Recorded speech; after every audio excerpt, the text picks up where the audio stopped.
Mpendwa mtazamaji wangu, kwenye studio ni Bishop Paul Elasia wa kanisa la Shiloh United Church of Christ, ambaye kuletea kipindi cha Tumaini Lipo.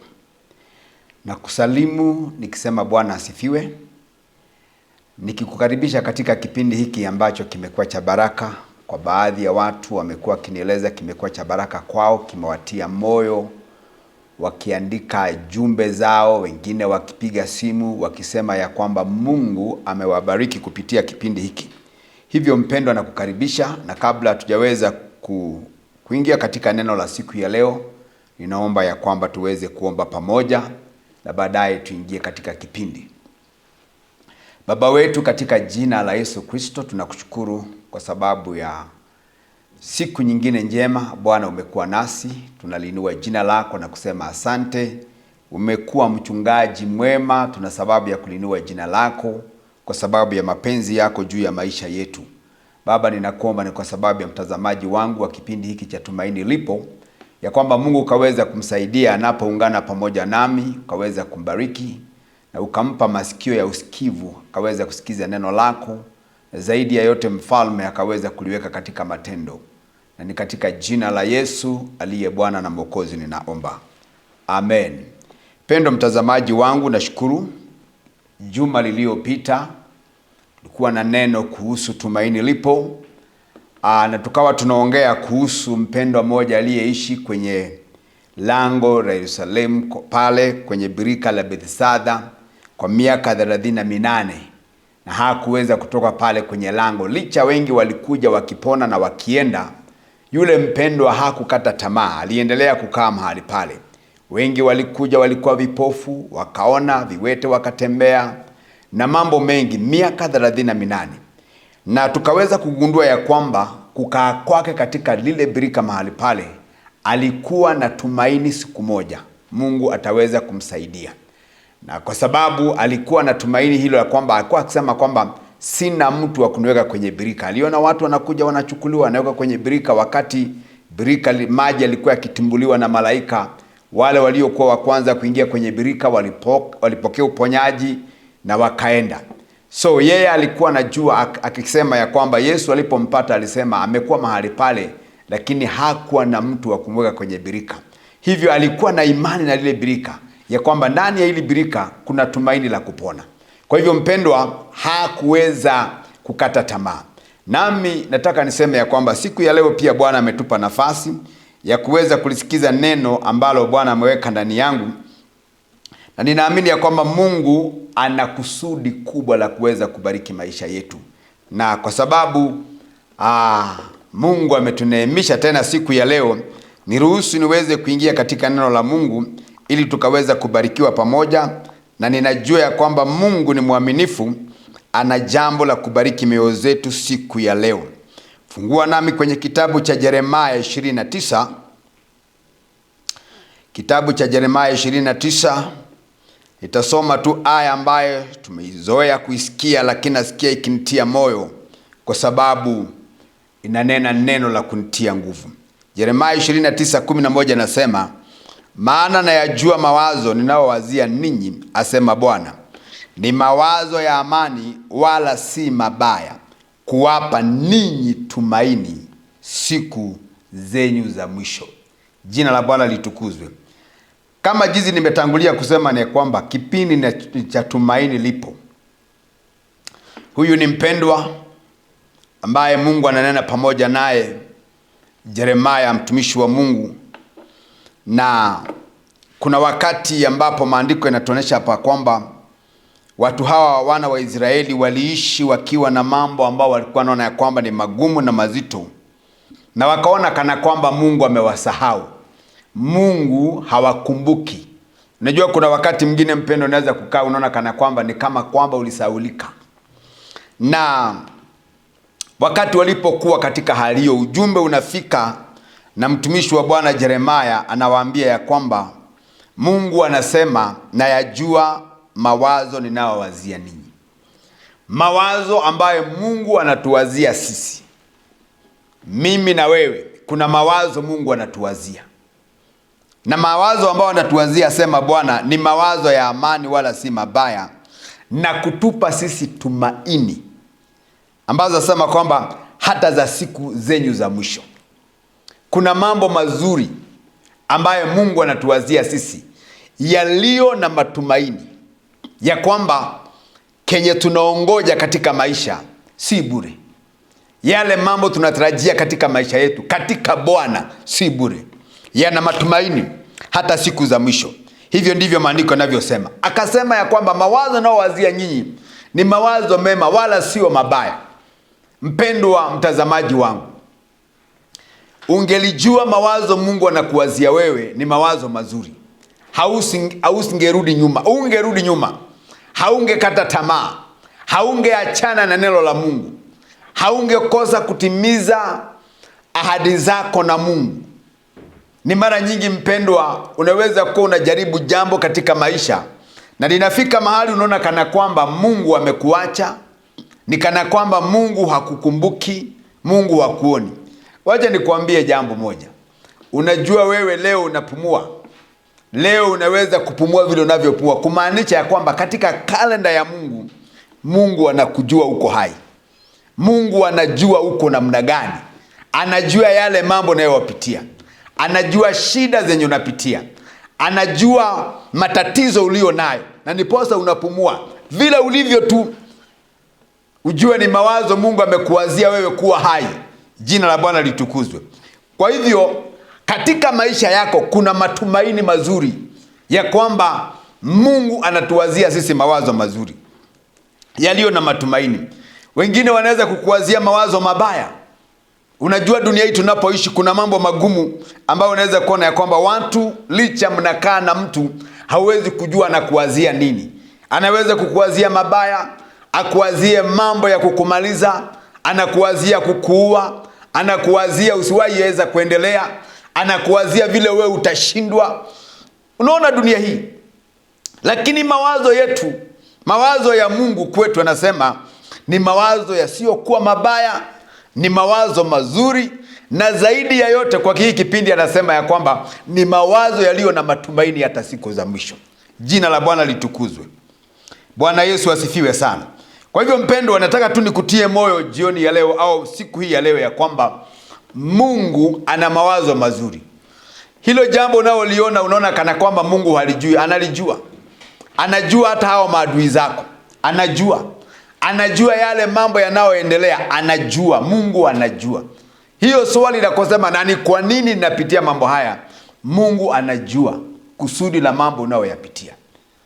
Na jioni ya leo natangaza kwako ya kwamba kuna tumaini lenye mafanikio mazuri ambayo iko mbele zako.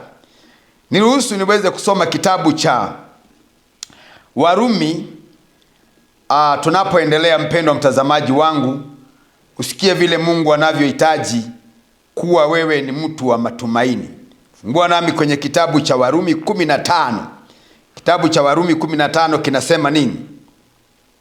Nataka uweze kujua mambo haya. Mungu anatuwazia sisi mawazo mazuri na mawazo yenye baraka. Kitabu cha Warumi 15 mstari wake wa 13. 13 maandiko yanasema hivi: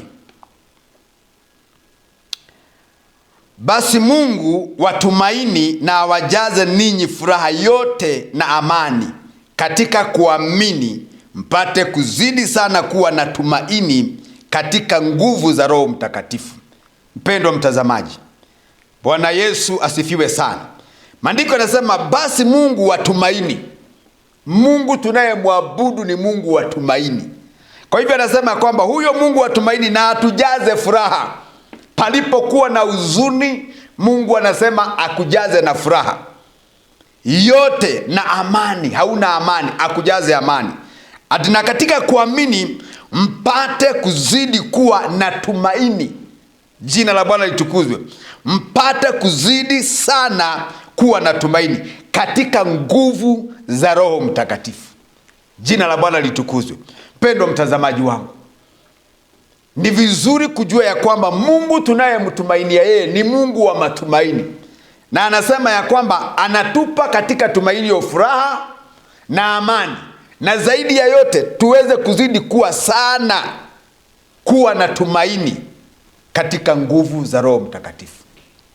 Ukiona mtu, na niposa maandiko yanaongea juu ya Roho Mtakatifu kusema kwamba yeye ni msaidizi wetu, anatusaidia kutujaza kuwa na tumaini. Ako kwa sababu ya mambo tunayoyapitia. Ni vizuri kuamini katika Bwana yale mambo unayoyapitia, ya kwamba Mungu ni muweza na hakuna jambo linaweza kumshinda katika yale mambo unayoyapitia.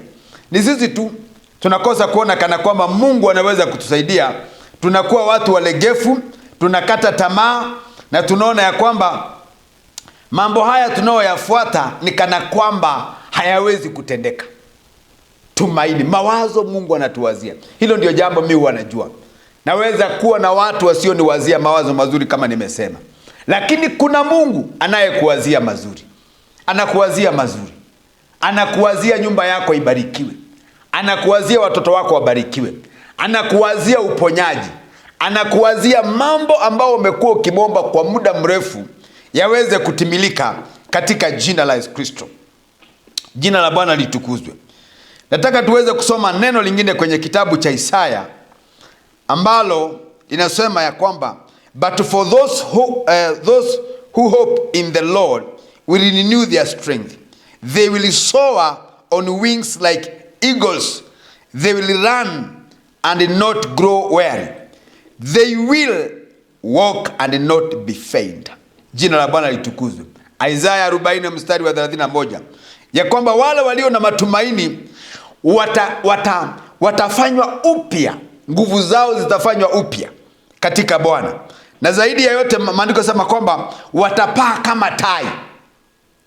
Unaona, jambo la kuwa na matumaini ni kwamba linafanya Mungu akupe nguvu mpya.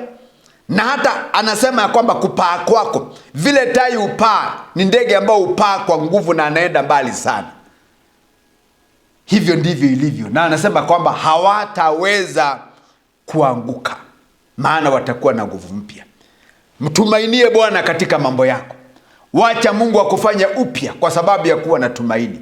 Kipindi hiki cha tumaini lipo ni kwamba hata kama watu wanaweza kuona kana kwamba mambo yamefika mwisho, Mungu angali hajamalizana na wewe. Mungu angali anajua yale mambo unayopitia. Wakati mmoja, mpendwa mtazamaji wangu,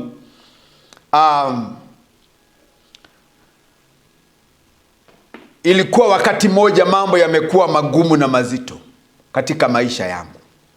Na nikaona kana kwamba katika hali ya huduma na mambo ninayoyafanya, ni kana kwamba je, nilijiita au niliitwa na watu au ni Mungu aliniita? Nilipoendelea kumuomba Mungu na kumuuliza Mungu kuhusu maisha yangu, akanihakikishia ya kwamba ni yeye aliniita. Na nikawa na nguvu na matumaini. Licha ya changamoto na mambo mazito, Mungu amekuwa wa msaada katika maisha yangu. Na niposa nataka nikwambia kwamba licha utu wa nje unaweza kuonekana kana kwamba unachakaa, Mungu uwafanya watu upya siku baada ya nyingine wale wanaomtumainia. Kwa hivyo nataka nikuambia kwamba ni vizuri kumtumainia Mungu katika mambo unayoyapitia, nawe utaona Mungu anakubariki katika jina la Yesu Kristo. Jina la Bwana litukuzwe.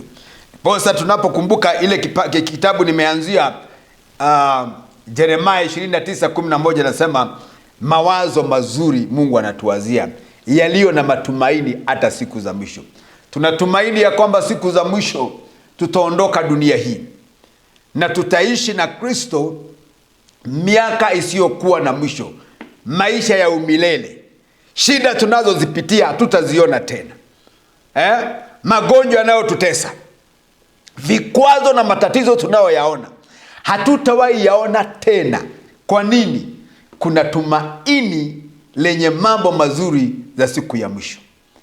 Maandiko yanasema kwamba wakati Kristo atakaporudi kulinyakua kanisa lake, wale watakao kuwa wametumainia yeye. Na ni kweli, siku moja nimesikia mpendwa mmoja akiongea akisema ya kwamba yeye alizaliwa na akapata ya kwamba watu wameokoka, wanahubiri habari za Yesu na wanaendelea kuhubiri habari za Yesu. Sasa alikuwa anasema ya kwamba huyu Yesu anayehubiriwa miaka nenda miaka rudi, atarudi lini?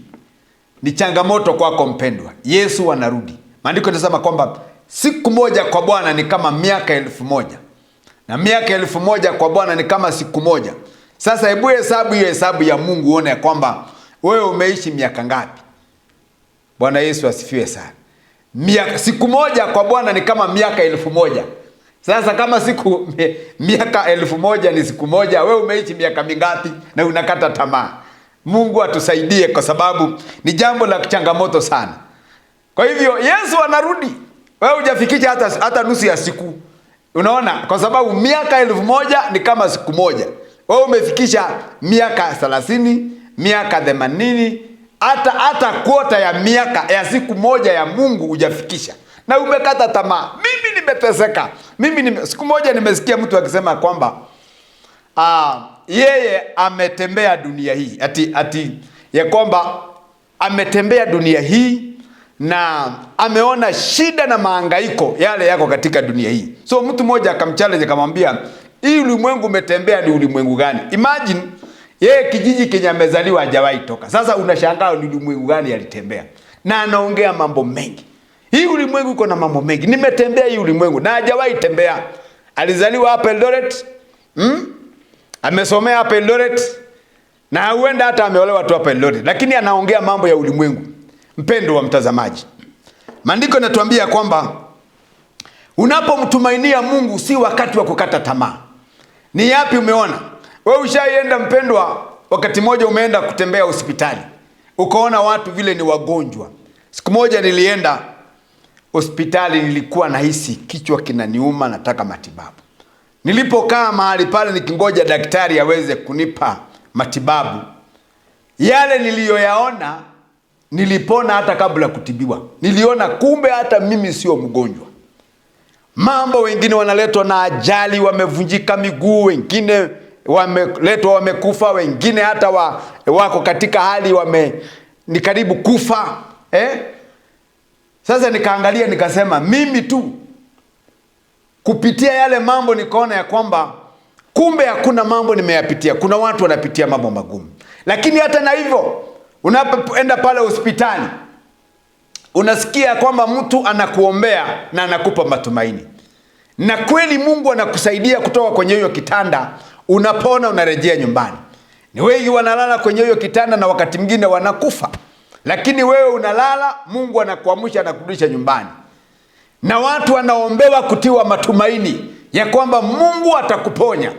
Mungu ni mponyaji. Na ni kweli Mungu anawaponya na anafanya mambo mazuri ya baraka katika jina la Yesu Kristo. Hivyo mpendo mtazamaji wangu, jioni ya leo ningependa tu kukuhimiza ya kwamba tuwe na tumaini katika Bwana. Yale mambo unayoyapitia wakati mwingine naweza kusema ya kwamba wewe si wa kwanza kuyapitia. Kuna watu wamepitia. Na niposa wakati mwingine mpendwa, unaona kanisani tunapeana wakati ya watu kutoa ushuhuda. Kwa nini tunawapea kutoa ushuhuda? Kuwatia wengine na matumaini, ili mtu aweze kujua kwamba yale mambo anayoyapitia sio yeye peke yake, lakini kwa sababu ya kumtumainia Mungu amemwezesha kutoka katika ile majaribu na akafika kiwango kingine. Ushuhuda usaidia watu.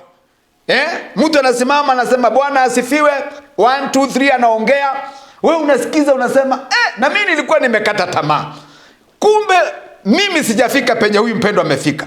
Ushuhuda ule unamtia mtu moyo na unamtia matumaini, anakuwa na matumaini. Ikiwa huyu alishinda, hata nami nitashinda katika jina la Yesu Kristo.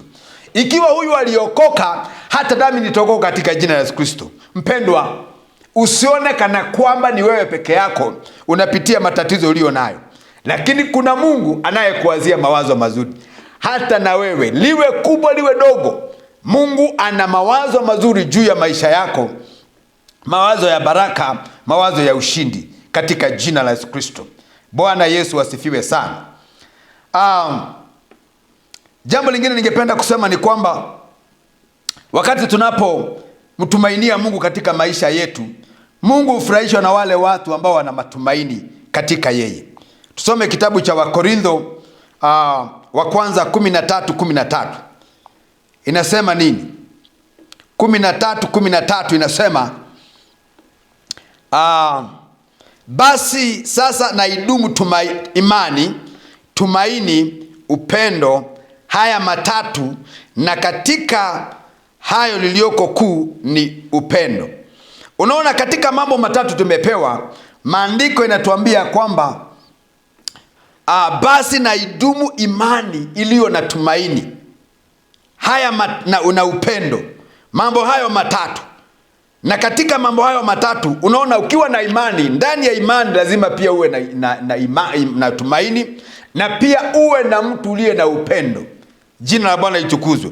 Kwa hivyo katika hayo matatu lazima tumaini liwepo.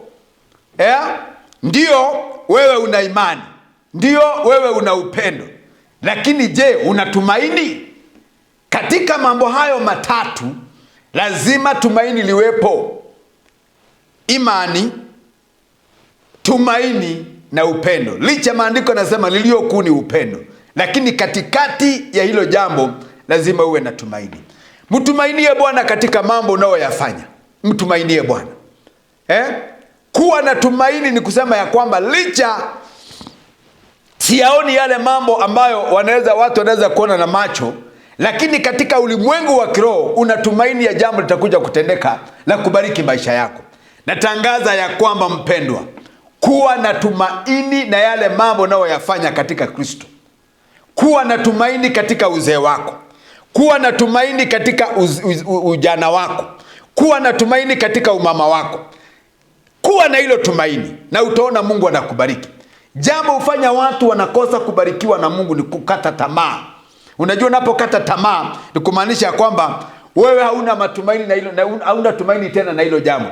Na ukumbuke kipindi cha kwanza nikianza na wewe nilikwambia kwamba licha ya Ayubu kugonjeka kwa muda mrefu, akaonekana ni wakukwisha, maisha yake yamekuwa ni magumu, yeye anasema kuna matumaini, hata mtu ukikatwa utachipuka tena. Hata na wewe kazi iliisha, kuwa na matumaini, unapata kazi. Biashara iliisha, kuwa na tumaini, biashara hiyo Mungu atainua tena, ataichipua tena, ataiweka tena. Kuna mambo umejaribu yakakuwa ya kwamba hayaendi vile unavyotaka. Niko kwenye studio hii kukuambia ya kwamba kuna tumaini. Pendo mtazamaji wangu, wewe mchungaji mwenzangu ambao unaweza kuwa unanitazama kwenye kipindi hiki, huduma ngapi umeanza zikifail au zikianguka mpaka unaona kana kwamba hapa kuna matumaini? Nataka nikutie moyo, kanisa ni la Bwana, wewe endelea kuwa na matumaini. Kenye Mungu anaenda kufanya hapo mbele ni kikubwa sana.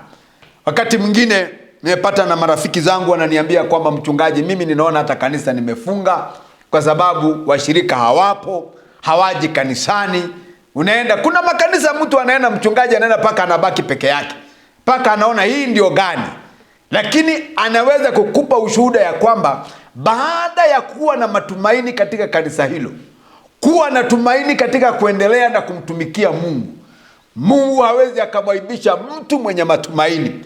Jina la Bwana litukuzwe.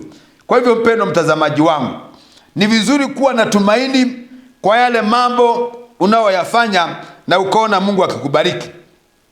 Kusomea kitabu cha Warumi 8 mstari wake wa 25 inasema nini? Tuanzie 24. Biblia inasema ya kwamba kwa maana tuliokolewa kwa taraja, lakini kitu kilichotarajiwa kukionekana hakuna taraja tena. Kwa maana ni nani anayekitarajia kile kionacho? Mstari wa 25 anasema kwamba mbali tukitarajia kitu tusichokiona twakingojea kwa saburi. Jina la Bwana litukuzwe. Twakingoja kwa saburi kitu ambacho tusichokitarajia, twakingoja kwa saburi, kumaanisha kwamba tunakingoja kwa matumaini. Jina la Bwana litukuzwe. It is good. Ni vizuri sana mpendwa, wewe uliookoka, wewe ambao unamjua Yesu, wewe unayemwamini Mungu katika maisha yako, kuwa na tumaini katika mambo unayoyafanya. Ni nini hicho umekingoja kwa muda mrefu? mpaka wakati mwingine unasikia kwamba nikate tamaa. Huenda ulikata tamaa, rejea katika matumaini. Na kama wewe mpendo ungati katika matumaini, endelea kuwa na nguvu. Maandiko yanasema kwamba na tuzidi kuwa na nguvu sana katika tumaini. Kwa hivyo kuwa na tumaini katika yale mambo unayoyapitia, na utaona Mungu anakubariki. Ungehitaji uponyaji, Mungu anaponya. Ungehitaji kuoa au kuoleka, Mungu anafungua milango. Unahitaji nini? Ni kazi. Kuwa na tumaini. Hizo karatasi au credential ambao uko nazo, certificate ambao uko nazo, wewe umeweka kwenye sanduku, unaona kana kwamba Mungu amekusahau. Kuwa na matumaini ya kwamba Mungu hupanga mipango ya mtu. Kwa maana maandiko yamesema nini? Tumesema mawazo Mungu anatuwazia sisi ni mawazo mazuri yaliyo na matumaini hata siku zijazo. Siku za mwisho utaona matunda mazuri na baraka ya Mungu katika maisha yako. Mpendo mtazamaji wangu, ningependa kuomba pamoja na wewe. Napoenda kuomba pamoja na wewe, nataka ushike imani ya kwamba Mungu anamponya huyo mgonjwa. Mungu anakufungulia milango hata za kwenda ngambo penye unataka kwenda. Mungu anafungua njia za kazi. Mungu anabariki familia yako. Tumaini lako ni kwamba mume wako ataokoka, mke wako ataokoka, watoto wako watasimama, boma lako litabarikiwa. Kuwa na tumaini. Napoomba pamoja na wewe, Mungu akupe nguvu na matumaini ya kwamba hata kama imechukua muda, kama vile mwimbaji mmoja ameimba anasema kwamba ninajua ya kwamba Mungu atatenda. Baba wetu na Mungu wetu, ninakushukuru. Asante Bwana kwa sababu ya mtazamaji wangu. Amekuwa na tumaini. Na Baba, ninaomba tumaini hilo likampa matokeo ya baraka. Waliokutumainia Mungu au kuaibisha, tazama huyo mgonjwa apokee uponyaji katika jina la Yesu. Huyu ambaye ndoa yake inajaa shida na matatizo, ninaombea ikabarikiwa. Huyu ambaye anatafuta kazi, ninaomba njia zake zikafunguka na ukaweza kumtendea, maana wewe ni Mungu. Katika jina la Yesu ninaomba na hata kuamini, amen. Kwenye studio aliyekuwa nawe ni Bishop Paul Elasia wa kanisa la Shiloh United Church of Christ. Ninahubiri mahali panaitwa Jua Kali au Charamei. Ibada zetu zinaanza saa 2. Hiyo ni ibada ya kwanza hadi saa 3. Na ibada ya pili inaanza saa 4 mpaka saa 6:30. Tunakukaribisha, unaweza kuungana pamoja nasi na ukabarikiwa. Pengine ungetaka kuongea pamoja nami, nambari zangu ziko kwenye runinga, unaweza kunipigia au kuandika ujumbe mfupi na tutangea na wewe nikuombee. Hadi kipindi kingine, na kutakia wakati mzuri. Bwana akubariki. Shalom, shalom, shalom. Tumaini lipo.